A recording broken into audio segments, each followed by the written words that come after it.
ધર્મના નામે છેતરપિંડીના તો તમે અનેક કિસ્સાઓ સાંભળ્યા હશે, પરંતુ ધર્મના લંપટલીલાના કારનામાઓ પણ હવે ખૂબ ચર્ચામાં આવી રહ્યા છે.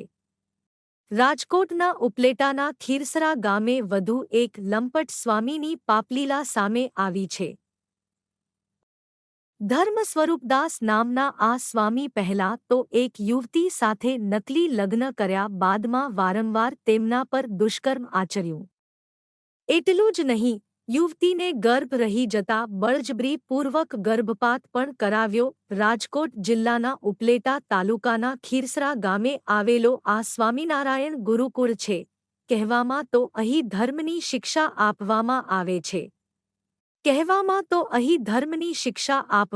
આવે છે. પરંતુ હાલ આ સ્થાન અધર્મ અને અકૃત્યના કારણે ચર્ચામાં આવ્યું છે, અને એનું કારણ છે આ લંપટ સ્વામી. જી હા, આ લંપટ સ્વામીનું નામ છે ધર્મ સ્વરૂપદાસ સ્વામી, જેમણે એક 30 વર્ષની યુવતી પર વારંવાર દુષ્કર્મ આચર્યું અને દુષ્કર્મ આચર્યા બાદ ગર્ભવતી થતા ગર્ભપાત પણ કરાવ્યો, અને આ દુષ્કૃત્ય માટે આ લંપટ સ્વામીએ મદદ લીધી તેમના જ ગુરુ નારાયણ સ્વરૂપદાસ સ્વામીની. સૌથી પહેલા તો તમે એ જાણો કે ધર્મ સ્વરૂપદાસ સ્વામી નામના આ લંપટની પાપલીલાનો ખુલાસો કેવી રીતે થયો.